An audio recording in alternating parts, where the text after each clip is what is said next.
कराची में कत्ल होने वाले मुस्तफ़ा आमिर के केस में इंतहाई अहम बात यह है कि अब तक पुलिस को जो एविडेंस मिला है मुलजिम के खिलाफ, वो मेरे ख्याल में कानूनी तौर पर उसे मैक्सिमम सज़ा दिलाने के लिए काफ़ी है। क्योंकि कत्ल की सज़ा मैक्सिमम जो है वो सज़ाए मौत है, और जिस तरीके से उसने उसको कत्ल किया अरमगान ने अपने दोस्त मुस्तफ़ा को, और फिर उसके बाद क्योंकि ऐसी भी इतलात आ रही है कि जब उसे आग लगाई गई वो जिंदा था, यानी कि उसको जिंदा जला दिया गया। इसके खिलाफ पुलिस काफ़ी अच्छे तरीके से इसमें अब काम कर रही है, जो कराची की CIA है सिंध की उसमें। और क्योंकि इसमें जो इम्पोर्टेंट चीज़ें हैं, मुस्तफ़ा आमिर का मोबाइल फ़ोन वो कातिल अरमगान के घर से मिला था। एक बड़ा एविडेंस है कि वो घर से जब निकला तो मोबाइल उसके पास था, और उसके बाद जब वो आमिर के घर पहुंचा तो मोबाइल उसके पास था। उसके बाद वो कहाँ गया, मोबाइल वहीं रह गया। ये एक स्ट्रॉन्ग एविडेंस के तौर पर अदालत में पुलिस इसको पेश कर सकती है। फिर इसके अलावा जो मुलजिम घर से निकलने लगा था और जो उसके व्हाट्सएप मैसेजेस थे जो रिकवर कर लिए गए हैं, जिसमें वो ये बता रहा है कि मैं अपने दोस्त अरमगान के घर उससे मिलने के लिए जा रहा हूँ। दो शर्तें हो गई, मोबाइल उसका वहां से मिला, वॉइस नोट में वो क्लियरली बता रहा है कि मैं अरमगान से मिलने जा रहा हूँ। ये भी एक तगड़ी शहादत के तौर पे आप समझ लें कि पुलिस की हेल्प हो सकती है इसके अंदर। मकतूल ने बताया कि वो कातिल अरमगान के घर जा रहा है, ये जैसे मैंने आपको बताया। उसके बाद फिर तीसरी और अहम चीज़ ये है कि इसके अलावा जो मैं आपको बता रहा हूँ मैसेजेस और मोबाइल, वो पुलिस की तहवील में इस वक्त कालीन से जो खून के ज़र्रात मिले थे वो ज़र्रात DNA के लिए भिजवाए गए, और उसकी भी रिपोर्ट आ गई है। और वो रिपोर्ट के मुताबिक वो उसकी जो मुस्तफ़ा मकतूल है उसकी वालदा के साथ मैच करते हैं। अब मैच करने का मतलब ये है कि वो जो खून के कतरे हैं वो उसके मुस्तफ़ा के थे।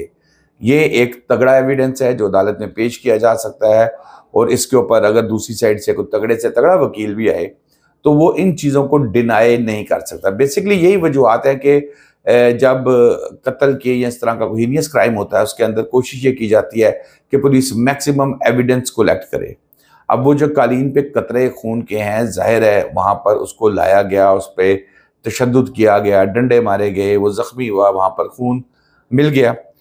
फिर उसके बाद एक चीज़ ये भी सामने आई है कि जो मुलजिम है ये मनशियात इस्तेमाल भी करता था और इसका धंधा भी करता था। इस्तेमाल करने के हवाले से जब मुलजिम का मेडिकल टेस्ट किया जाएगा तो उसके अंदर ये चीज़ भी वाज़ेह हो जाएगी, क्योंकि मनशियात कुछ इस तरह की होती हैं कि जब आप वो इस्तेमाल करते हैं और रेगुलर इस्तेमाल करते हैं तो आपके दिल और दिमाग में रिवेंज बढ़ता जाता है, और फिर आप एक्सट्रीम पे चले जाते हैं। अक्सर जो आप देखें जो उसमें सजाए मौत के जो जल्लाद हुआ करते थे, ये भी किसी को सजाए मौत तख्ता दार पर लटकाने से पहले शराब पी लेते थे ताकि वो दिमागी तौर पर वो इस चीज़ से हट जाएं और वो इसको कर्ज गुजरें। अब आ जाए जी, 2 करोड़ रुपए का तावान मांगा था, और इसमें जो लैपटॉप पुलिस ने बरामद किए हैं, इन लैपटॉप को भी फोरेंसिक के लिए भिजवाया गया। रिपोर्ट तो मेरे ख्याल में अभी तक नहीं आई, लेकिन इस रिपोर्ट से ये क्लियर हो जाएगा कि जो कॉल्स की गई थी वो इस लैपटॉप के जरिए की गई थी, और 2 करोड़ रुपया तावान मकतूल मुस्तफ़ा की वालदा से मांगा गया था। हालांकि तावान मांगा गया था मेरे ख्याल में क्योंकि जो असल चीज़ है वो मैं आगे चल के आपसे शेयर करूंगा, जो कत्ल की असल वजह है उसमें तो इन्होंने यकीनन कातिलों ने यही सोचा होगा कि चलो इसको तो मार के फेंक देंगे, 2 करोड़ रुपए की दिहाड़ी भी लगा लो। अब आ जाए जी, 10 फरवरी को मुलजिम को जेल भिजवाया गया था, जिसके बाद उसका फैसला चैलेंज किया गया था। और शहरियार का बयान है बेसिकली, क्योंकि अरमगान तो बड़ा पक्के पैरी चल रहा था और वो इस पे नहीं मान रहा था कि मैंने कुछ ऐसा किया है। पहले अरमगान के जो मुलाजमीन है वो थोड़ा सा फटे, उन्होंने कुछ बताया। फिर उसके बाद शराज, जिसके बारे में कहा जा रहा है मुलजिम का जो दोस्त है, ये भी खुल के बोल पड़ा। जाहिर है पुलिस की तहकीकात है, तहकीकात में वो चीज़ें सामने आ गई होंगी, और उसमें यही उसने कहा कि हाँ हमने इसको मिलके कत्ल किया है। फिर सज़ा तो फिर वही बात कर रहा हूँ कि यकीनी बनती जा रही है। जिस तरह का एविडेंस है, लाश बरामद हो गई है, गो कि अगर अदालत की जानिब से रिमांड नहीं दिया गया, उससे कुछ चीज़ों का नुकसान हुआ था जो पहले, अब तो खैर मिल गया है, क्योंकि जो लाश बरामद हुई थी, अगर वो भी लाश बरामद मुलजिम करवाता तो फिर एक और तगड़ा एविडेंस हो सकता था। लेकिन अभी क्योंकि मुलजिम जमानत पे जेल चला गया, सॉरी इस पे जेल चला गया था जुडिशल रिमांड पे, तो इसलिए उसको हम उसके खाते में पुलिस नहीं डाल सकती। अरमगान की वालदा जो हैं वो भी अब एक्टिव हो गई हैं, मुलजिम की, वो भी मुख्तलिफ लोगों से राब्ते कर रही हैं अपने बच्चे के लिए कि इनको बचाओ किसी भी तरीके से, जितना पैसा खर्च होता है हो, लेकिन बच्चे को बचाना है।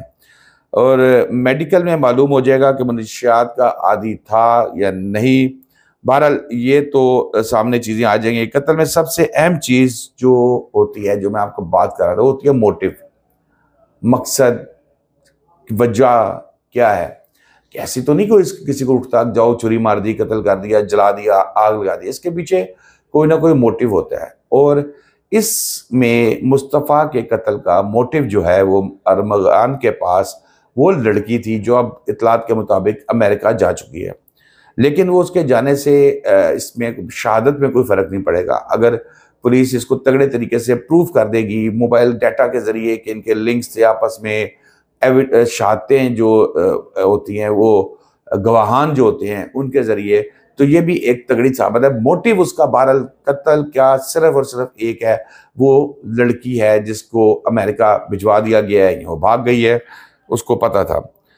अरमगान और शराज ने लाश को हब में ले जाकर आग लगाई थी, कोशिश की थी, और पहले उनको जलाया और फिर उसके बाद, ताकि उन्होंने कोशिश की थी कि सबूत खत्म हो जाए। देखिए किसी भी कत्ल के अंदर जब लाश ही नहीं मिलती तो उस वक्त प्रोसिक्यूशन को, पुलिस को बड़ा मुश्किल होती है, क्योंकि आप कह रहे हैं कि ये शख्स कत्ल हुआ, लेकिन आप एविडेंस नहीं दे रहे कि भाई ये इसकी लाश है।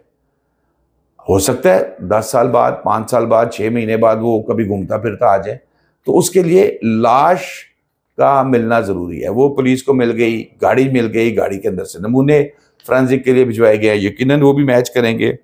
और प्रोसिक्यूशन की तो अभी तक मेरे ख्याल में भरपूर तैयारी है, कोई किसी किस्म की कमी नहीं है इसके अंदर। पुलिस तफ्तीश अच्छे तरीके से कर रही है, और जो छोटे मोटे लूप होल्स होंगे वो भी यकीनन जब आप बैठ के ये इनकी आपस में फाइनल मीटिंग होगी प्रोसिक्यूशन की और पुलिस की, तो उनको भी दूर कर लिया जाएगा।